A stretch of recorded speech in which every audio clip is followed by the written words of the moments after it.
പണ്ട് പണ്ട് പണ്ട് ഗോൾഡി ലോക്ക് എന്ന് പറഞ്ഞൊരു പെൺകുട്ടി ഉണ്ടായിരുന്നു. ആ പെൺകുട്ടി കാടിനോട് ചേർന്നുള്ള വീട്ടിലായിരുന്നു താമസിച്ചുകൊണ്ടിരുന്നത്. വളരെ ഭംഗിയുള്ളൊരു സ്ഥലത്തായിരുന്നു ഗോൾഡി ലോക്കിൻ്റെ വീട്. അപ്പം എല്ലാ ദിവസവും ഗോൾഡി ലോക്കും അമ്മയും കൂടെ ബെറീസ് പെറുക്കാൻ വേണ്ടിയിട്ട് കാട്ടിൽ പോവായിരുന്നു. അപ്പം ഗോൾഡി ലോക്കിനിടയ്ക്ക് എപ്പോഴും അമ്മ പറയും, മോളെ അമ്മയില്ലാതെ ഒറ്റയ്ക്ക് ഒരിക്കലും കാട്ടിൽ പോകാൻ പാടില്ലെന്ന്. പക്ഷേ ഈ ഗോൾഡി ലോക്ക് കുറച്ചൊരു ചട്ടമ്പിയായിരുന്നേ. അപ്പോൾ ഈ ഗോൾഡി ലോക്ക് എന്ത് ചെയ്തു, ഒരു ദിവസം അമ്മ കാണാതെ കാട്ടിൽ ബെറീസ് പറിക്കാൻ പോയി. അപ്പോൾ ബെറീസ് പറിക്കാൻ പോയി കഷ്ടകാലത്തിന് ഗോൾഡി ലോക്കിന് വഴി തെറ്റിപ്പോയി. വഴി തെറ്റിപ്പോയ ഗോൾഡി ലോക്ക് നടന്ന് നടന്ന് നടന്ന് നടന്ന് ഒരു 3 കരടികളുടെ വീട്ടിലാണ് എത്തിപ്പെടുന്നത്. ഗോൾഡി ലോക്കിന് അറിയത്തില്ല അത് കരടികളുടെ വീടാണെന്നുള്ളത്. ഗോൾഡി ലോക്ക് ആ വീട്ടിൽ കയറും. വീട്ടിൽ കയറുമ്പോഴത്തേക്കും അവിടെ ഡൈനിങ് ടേബിളിൽ 3 പാത്രങ്ങളിലായിട്ട് പൊറിടിച്ച് വെച്ചിട്ടുണ്ടായിരുന്നു. അപ്പോൾ ഒരെണ്ണം ഒരു വലിയ പാത്രമായിരുന്നു, പിന്നെ വേറൊരെണ്ണം ഒരു ചെറിയ പാത്രം, ഒരു മീഡിയം സൈസ് പാത്രം, അടുത്ത് ഏറ്റവും കുഞ്ഞി പാത്രം. ഈ 3 പൊറിച്ചുകൾ വെച്ചിരിക്കുന്നതിൻ്റെ അവിടെ 3 കസേരകളും ഉണ്ടായിരുന്നു. അപ്പോൾ ഈ ഗോൾഡിലോക്ക് എന്ത് ചെയ്യും, ഗോൾഡിലോക്ക് നല്ല വിശന്നു. വിശന്നിട്ട് ഗോൾഡിലോക്ക് ഓടിച്ചെന്ന് ഈ ഒരു ഏറ്റവും വലിയ പാത്രത്തിലെ പൊറിച്ചെടുത്ത് ടേസ്റ്റ് ചെയ്ത് നോക്കി. ടേസ്റ്റ് ചെയ്ത് നോക്കിയപ്പോഴത്തേക്ക് അത് ഭയങ്കര ചൂട്, കുടിക്കാൻ പറ്റുന്നില്ല. എന്നിട്ട് ഗോൾഡിലോക്ക് ഈ ഏറ്റവും ചെറുതെടുത്തു. ഏറ്റവും ചെറുതെടുത്തപ്പോഴത്തേക്ക് അത് ഭയങ്കര തണുപ്പ്, ആറി തണുത്തുപോയി. എന്നിട്ട് ഗോൾഡിലോക്ക് എന്ത് ചെയ്തു, ഈ നടുക്കലത്തെ എടുത്ത് നോക്കിയപ്പോഴത്തേക്ക് അത് നല്ല കറക്റ്റ്, പാകത്തിന് ചൂടുമുണ്ട്, പാകത്തിന് തണുപ്പുമുണ്ട്. അതുപോലെ തന്നെ ഈ 3 കസേരകളിലും ഗോൾഡിലോക്ക് ഇരുന്ന് നോക്കി. ഇരുന്ന് നോക്കിയപ്പം ഏറ്റവും നല്ല നല്ല സുഖമുള്ളത് ഈ നടുക്കലത്തെ കസേര ഇരിക്കുമ്പോഴായിരുന്നു. അപ്പോൾ പൊറിച്ചെല്ലാം കഴിച്ചു കഴിഞ്ഞിട്ട് ഗോൾഡിലോക്കിന് എന്ത് ചെയ്തു, ഉറക്കം വന്നു. ഉറക്കം വന്നപ്പോഴത്തേക്കും ഗോൾഡിലോക്ക് പതുക്കെ മുകളിലുള്ള മുറിയിൽ പോയി. മുറിയിൽ പോയപ്പോഴും അവിടെ എന്താണ്, 3 കട്ടിലുകളുണ്ട്. ആ 3 കട്ടിലുകളിലും ഗോൾഡിലോക്ക് കിടന്ന് നോക്കി. അപ്പം ആദ്യത്തേത് ഭയങ്കര കട്ടിയായിരുന്നു. രണ്ടാമത്തെ വന്നപ്പോഴത്തേക്കും നല്ല സുഖമുണ്ടായിരുന്നു. മൂന്നാമത്തേത് ഭയങ്കര കുഞ്ഞതായിപ്പോയി. അപ്പോൾ ഗോൾഡിലോക്ക് എന്ത് ചെയ്തു, ആ നടുക്കത്തെ തന്നെ ചൂസ് ചെയ്തു. അപ്പോൾ ഞാൻ ഈ കഥ പറഞ്ഞതിൻ്റെ കാര്യം എന്താണെന്ന് അറിയാമോ? നമ്മൾ പലരും ഗോള് സെറ്റ് ചെയ്യുന്നതും ഈ പറയുന്ന ഗോൾഡിലോക്കിനെ പോലെ ആകണം എന്ന് പറയാൻ വേണ്ടിയിട്ടാണ്. അതായത് നമ്മൾ ഒരുപാട് പേർക്ക് ഈ ഗോള് സെറ്റ് ചെയ്യുന്ന സ്വഭാവമുണ്ട്. ഗോള് സെറ്റ് ചെയ്താണ് മിക്കവരും വർക്ക് ചെയ്യുന്നത്. പക്ഷേ ഈ ഗോള് സെറ്റ് ചെയ്യുമ്പോൾ മിക്കവർക്കും ഒരു 5 തെറ്റ് വരാറുണ്ട്. അതിലൊന്നെന്ന് പറയുന്നത്, ഒന്നുകിൽ ആ ഗോള് ഭയങ്കര വിശാലമായിപ്പോവും. അതായത് നമ്മുടെ ബ്രെയിനിനൊരു കുഴപ്പമുണ്ട്. ഗോള് ഭയങ്കര ലാർജാണ്, അല്ലെങ്കിൽ എത്തിപ്പെടാൻ പറ്റാത്തതാണെന്നൊക്കെ തോന്നിക്കഴിഞ്ഞാൽ ബ്രെയിൻ അതുമായിട്ട് അങ്ങോട്ട് പൊരുത്തപ്പെടത്തില്ല. ഇപ്പോൾ ഒരു ഉദാഹരണം പറഞ്ഞു കഴിഞ്ഞാൽ, എനിക്കിപ്പോൾ ഈ 1 വർഷം കൊണ്ട് 1 കോടി രൂപ ഉണ്ടാക്കണം എന്ന് വെച്ചോളൂ. അതൊരിക്കലും നടക്കുന്ന കാര്യമല്ല. നടക്കുന്ന കാര്യമല്ല എന്നുള്ളത് എൻ്റെ ബ്രെയിനിന് അറിയാവുന്നതുകൊണ്ട് തന്നെ ബ്രെയിൻ പറയും, ഓ ഇത് നടക്കാത്ത കാര്യമാണ്, പിന്നെ നീ എന്തിനാണ് ചെയ്യുന്നത് എന്നുള്ളൊരു രീതിയിലോട്ട് ബ്രെയിൻ പോകും.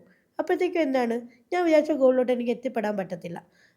അതേസമയം ഞാൻ ഏറ്റവും കുഞ്ഞു ഗോൾ വെച്ചു എന്ന് വെച്ചോളൂ. ഇപ്പം ഞാനൊരു ഒരു 6 മാസം കൊണ്ടൊരു 50,000 രൂപയോ അല്ലെങ്കിൽ ഒരു 10,000 രൂപ ഉണ്ടാക്കുമെന്ന് വെച്ചോളൂ. 10,000 രൂപ എന്നൊക്കെ പറയുന്നത് നമുക്ക് ഉണ്ടാക്കാൻ എളുപ്പമുള്ളൊരു സാധനമാണ്. ഇപ്പോൾ ഈ 6 മാസം കൊണ്ട് 10,000 രൂപ എന്നൊക്കെ പറഞ്ഞു കഴിഞ്ഞാൽ അപ്പോൾ ബ്രെയിൻ വിചാരിക്കും, ഛേ 6 മാസം കൊണ്ട് 10,000 രൂപ അത് വളരെ ചെറുതാണല്ലോ, അത് ഒരു ത്രില്ലില്ല, ഒരു സുഖമില്ല എന്ന് വിചാരിക്കും. പക്ഷേ അതേസമയം ഞാനിപ്പോൾ ഒരു വർഷം കൊണ്ട് ഞാനൊരു 1,00,000 രൂപ സമ്പാദിക്കും എന്നൊരു ഗോൾ വെച്ചു എന്ന് വെച്ചോ. ഇപ്പം ഞാനൊരു 6 മാസം അല്ലെങ്കിൽ ഒരു 5 മാസം കൊണ്ട് 50,000 രൂപ സമ്പാദിക്കും. എന്നിട്ട് പിന്നീട് ഞാൻ പിന്നെ 1,00,000 രൂപയിലോട്ട് എത്തും. ആ ഒരു രീതിയിലോട്ട് ചിന്തിച്ചു കഴിഞ്ഞ് കഴിഞ്ഞാൽ നമ്മുടെ ബ്രെയിൻ പറയും, ആ ഓക്കെ, ഇത് എത്തിച്ചേരാൻ പറ്റുന്നൊരു ഗോളാണ്, കുഴപ്പമില്ലാന്ന് നമ്മുടെ ബ്രെയിനിന് തോന്നും. പിന്നെ അതുപോലെ തന്നെ ഗോൾ വയ്ക്കുമ്പോഴത്തേക്ക് മിക്ക ആൾക്കാരും ഒരു ടൈം ലൈൻ ഒന്നും വെക്കാറില്ല.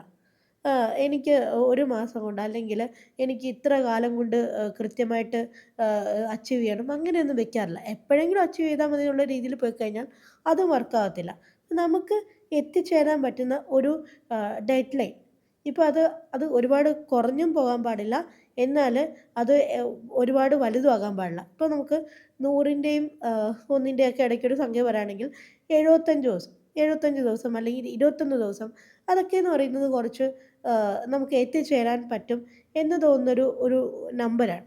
അപ്പോൾ അത് വെച്ചിട്ടൊക്കെ നമ്മളൊരു ഗോളൊക്കെ സെറ്റ് ചെയ്ത് കഴിഞ്ഞാൽ നമ്മുടെ ബ്രെയിൻ ഓട്ടോമാറ്റിക്കലി അതനുസരിച്ചിട്ട് വർക്ക് ചെയ്യാൻ റെഡിയാവും.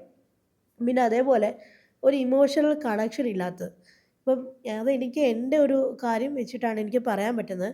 ഞാൻ എപ്പോഴും എക്സസൈസിൻ്റെ കാര്യത്തിൽ ഒരു ഗോള് വയ്ക്കാറുണ്ട്. പക്ഷേ എനിക്ക് അതുമായിട്ടൊരു ഇമോഷണൽ കണക്ഷൻ ഒരിക്കലും തോന്നാറില്ല. തോന്നാത്തത് കൊണ്ട് തന്നെ ഞാൻ എക്സസൈസിനെ കുറിച്ചിട്ട് ഗോൾ വയ്ക്കും. ഗോൾ വയ്ക്കുന്ന മിച്ചം അതങ്ങോട്ട് നടക്കുന്നില്ല. പക്ഷെ നമ്മൾ ഗോൾ വയ്ക്കുമ്പോഴത്തേക്കും ഇതിൻ്റെ പർപ്പസ് എന്താണ്? ഇത് എനിക്ക് എന്തുമാത്രം ഉപകാരപ്പെടും? എന്നുള്ള രീതിയിൽ കൂടെ ചിന്തിച്ച് കഴിഞ്ഞാൽ അത് കുറച്ചും കൂടെ നന്നായിട്ട് വർക്കാവും. ഞാൻ അതിലോട്ട് എത്തിയിട്ടില്ല. അപ്പോൾ അതെൻ്റെ ഒരു മിസ്റ്റേക്കാണ്. പിന്നെ അതുപോലെ തന്നെ നമ്മൾ ഇപ്പോൾ ഒരു 10 ദിവസമൊക്കെ ഒരു കാര്യം ചെയ്തു. 11ാമത്തെ ദിവസം നമുക്ക് അത് ചെയ്യാൻ പറ്റിയില്ല. അപ്പോൾ ചെയ്യാൻ പറ്റാത്ത ദിവസത്തിനെ കുറിച്ചിട്ട് നമ്മൾ ഓവറായിട്ട് വറിയാവും. അപ്പോൾ അങ്ങനെ ഓവറായിട്ട് വറിയാകുമ്പോഴത്തേക്ക് എന്ത് പറ്റും? നമ്മൾ ഈ 10 ദിവസം ചെയ്തതിൻ്റെ ഒരു എഫക്റ്റ് അവിടെ അങ്ങ് തീർന്നു പോകും. അപ്പം ഒന്നും ഇല്ലാത്തതിനെക്കാട്ടിലും നല്ലതാണ് എന്തെങ്കിലും ഉള്ളത്. ഇപ്പോൾ നമ്മൾ ഈ ഗോൾ സെറ്റിംഗ് എന്ന് പറഞ്ഞു കഴിഞ്ഞാൽ അത് പെർഫെക്ഷനിസം എന്ന് അർത്ഥമല്ല. അതിൻ്റെ ഒരു മെയിൻ പർപ്പസ് എന്ന് പറയുന്നത് നമ്മൾ കൺസിസ്റ്റൻസി കീപ്പ് ചെയ്യുക എന്നുള്ളതാണ്. അപ്പോൾ പെർഫെക്റ്റ് ആയില്ലെങ്കിലും പ്രശ്നമൊന്നുമില്ല. നമ്മൾ മനുഷ്യരാണ്. നമ്മൾ പഠിച്ച് പഠിച്ചേ പല കാര്യങ്ങളും പെർഫെക്റ്റ് ആകത്തുള്ളൂ. പക്ഷേ നമ്മൾ ആ ഒരു കൺസിസ്റ്റൻസി കീപ്പ് ചെയ്ത് കാര്യങ്ങൾ മുന്നോട്ട് കൊണ്ടുപോകുക എന്നുള്ളതാണ് ഗോൾ സെറ്റിങ്ങിൻ്റെ ഏറ്റവും പ്രധാനപ്പെട്ട കാര്യം. അപ്പോൾ നമ്മൾ ഒരു ഗോൾ സെറ്റ് ചെയ്യുമ്പം എന്താണ് എപ്പോഴും നമ്മൾ ഗോൾഡി ലോക്കിൻ്റെ ഒരു കഥ ഓർക്കുക. നമ്മൾ എടുത്താൽ പൊന്താത്ത അല്ലെങ്കിൽ തുമ്പിയെക്കൊണ്ട് കല്ലടിപ്പിക്കുന്ന മാതിരിയുള്ള ഗോളും വെക്കരുത്. അതേസമയം ഇത് ചെയ്യാൻ വളരെ ഈസി ആണല്ലോ എന്ന ടൈപ്പുള്ള ഗോളും വെക്കാൻ പാടില്ല. അപ്പോൾ ഇതാണ് ഗോൾഡി ലോക്കിൻ്റെ ഒരു ഗോൾ സെറ്റിംഗ് തിയറി എന്ന് പറയുന്നത്. എല്ലാവർക്കും ഇഷ്ടപ്പെട്ടു എന്ന് വിചാരിക്കുന്നു. ഇഷ്ടപ്പെട്ടെങ്കിൽ ലൈക്ക് ചെയ്യുക, സബ്സ്ക്രൈബ് ചെയ്യുക, അതുപോലെ തന്നെ നിങ്ങളുടെ കമൻറ്റുകളും അറിയിക്കുക.